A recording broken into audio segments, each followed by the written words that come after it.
Hey everyone, we're at Donkey Projections. I'm Eric and we have Lucas as always. Hey everyone. Today is February 16th, 2021, and today we're going to be filling out our very early preliminary 2022 governor predictions. We're going to be filling out all the safe states and we're going to be giving you some information about potential contested states depending on a few factors such as, candidates and whether we're going to have a red wave in a couple of years. Right, so remember that this is like really, really preliminary. We don't have a lot of information. We're just giving you guys all a brief overlook at what's going to happen. And with that being said, let's get right into it.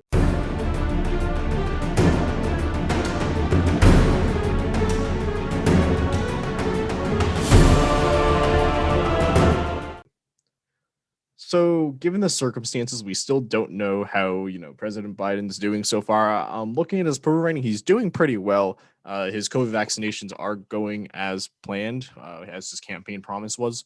So, we could potentially see a breaking of historical precedent, where you always see the opposition, where you always see the incumbent party do poorly in midterm elections. We could see something different because we are in a different kind of time period. So we're gonna try to loop that into our predictions, maybe a little bit of thinking maybe it is a red wave, and we'll discuss through the video. So let's go through our safe Democratic states for the governor: Oregon, California. We are seeing that Gavin Newsom might have a recall election. I don't think he will be recalled. California is a very deep blue state. I highly doubt that it will turn red. Maryland, this is going to be a pickup. Currently, this is held by Larry Hogan. He is a Republican, but it is looking very, very likely, considering how blue the state is, that it will turn. It will go blue this time and flip from red to blue. Yep. So, and after Maryland, we have the rest of the East Coast, which some states are Dem and others are Republican, such as Vermont, New Hampshire, and Massachusetts. So, specifically in terms of Vermont and New Hampshire, they have very, very popular Republican governors. So, like, these are kind of outliers compared to, conventional Northeastern voting patterns because these people really like these governors despite their party, so they're very likely to get reelected. Specifically to New Hampshire, we're kind of not sure, kind of. We're kind of assuming that Kristen, which is one of those Republican governors, is not going to run for Senate, but we really don't know because if he does run for Senate, this leaves an open seat for the governorship, and this could change. Yeah, Kristen is extremely popular. It is looking pretty likely he will run for Senate, but under the assumption that he does not, we will be putting a safe R. If he does not run for governor again, this is going to be either likely or lean D.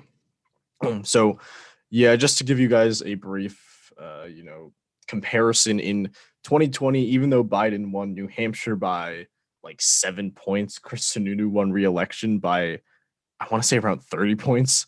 So Kristen is going to do very well in New Hampshire because of that. And then, of course, Andrew Cuomo in New York, or uh, in the unlikely event that there is a primary, maybe someone else, but it's looking like it will be Andrew Cuomo. All right. Taking a look at the other safe Republican states, we don't really need to discuss these that much.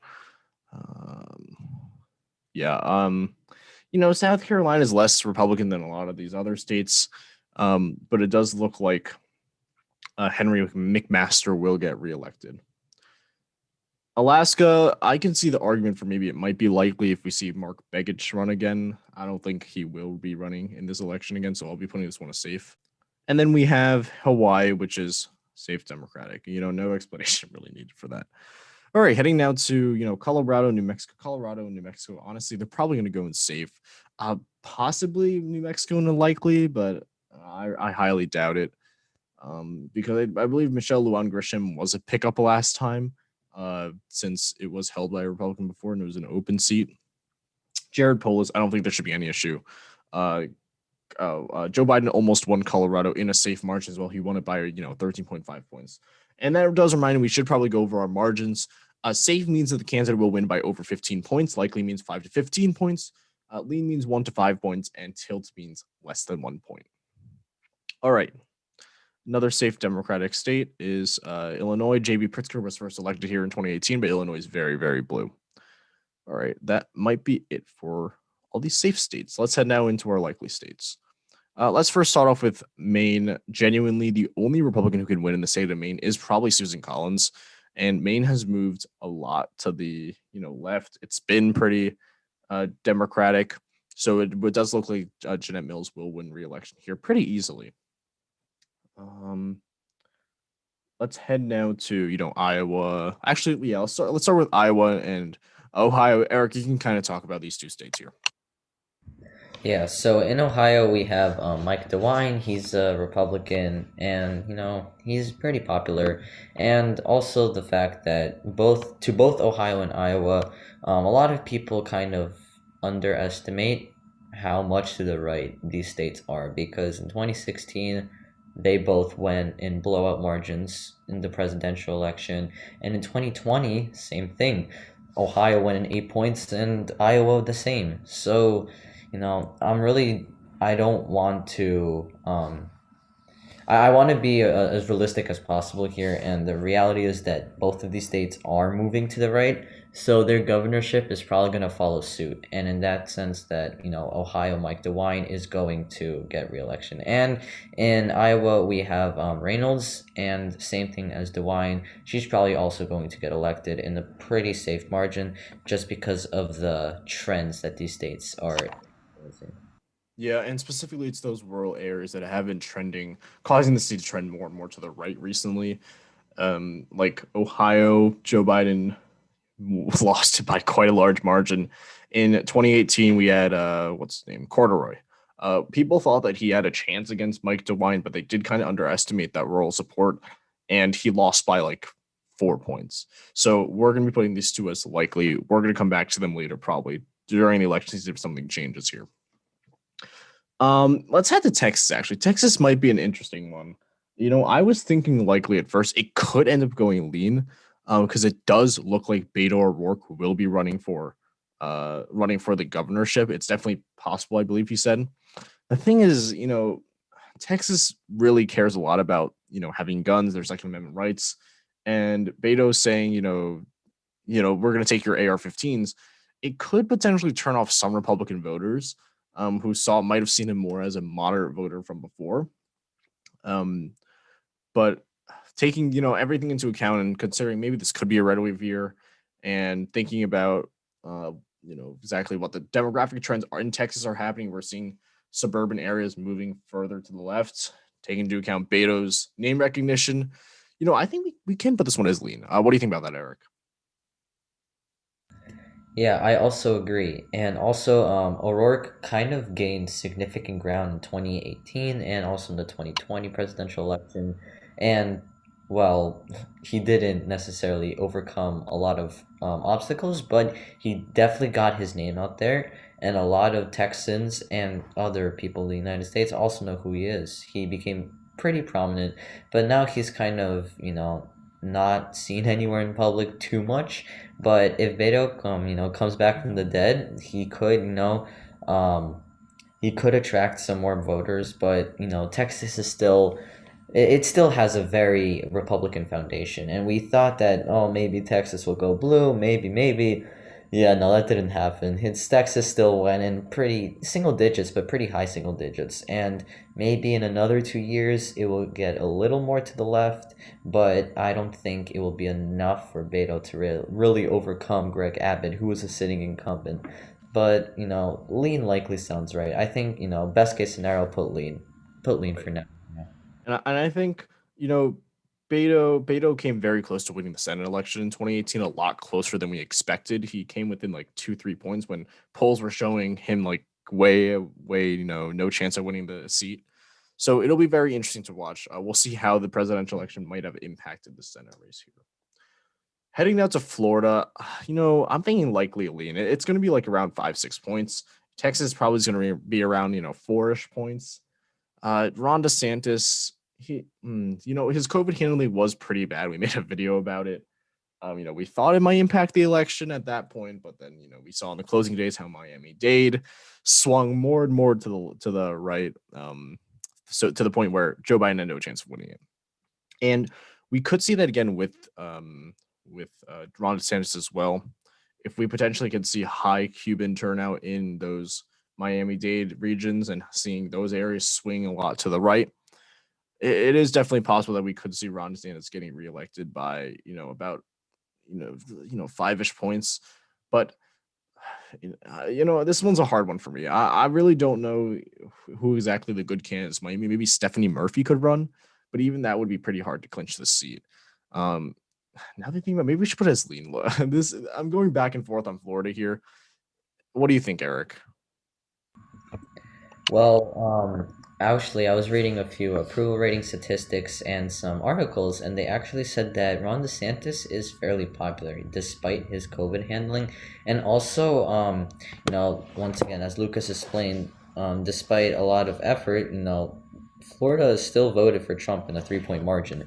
Allegedly, Purple State, which was getting very contested results in 2000, is now voting for a Republican candidate in pretty strong numbers. And DeSantis does, he really likes Trump and their political views align. And there's a lot of people in Florida that still, maybe there's going to be a little bit of a shift, but there's a very strong Trump base in Florida, considering that, he's living in there right now.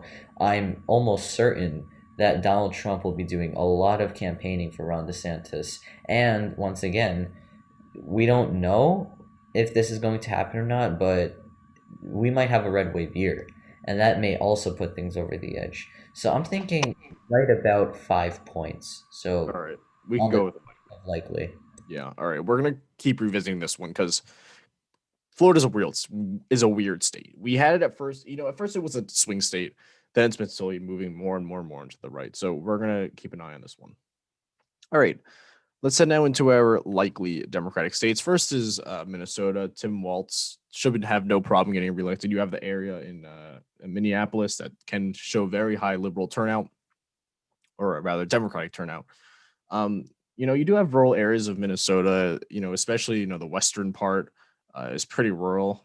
Colin Peterson's old district. I don't think that's going to be an issue for this election necessarily, but Democrats could be worried about this in the future for sure.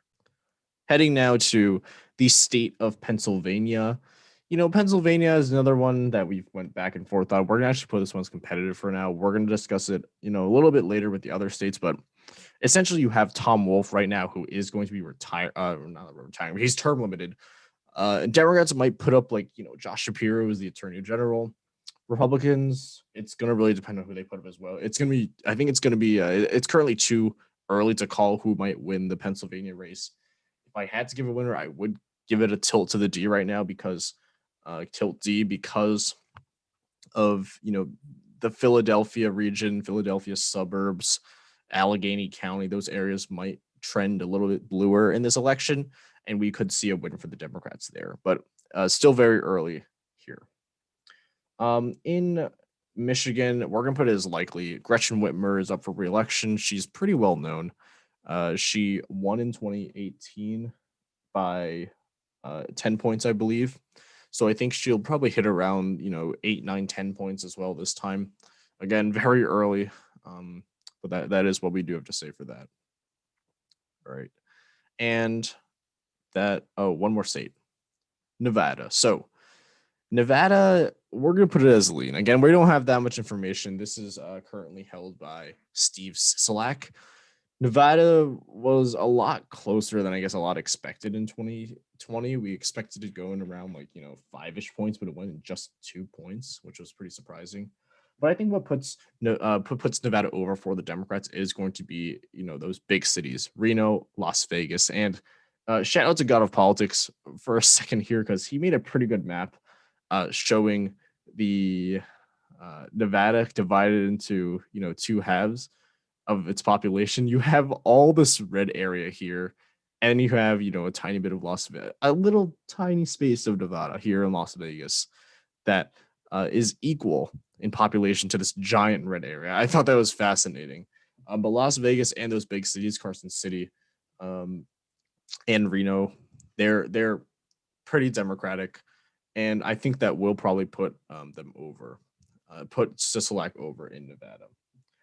Okay, now the final four states here, in addition to Pennsylvania, we don't have an official rating for them yet, but we can discuss our current thoughts on them. We're going to put them all as competitive. So let's start off with the state of Georgia.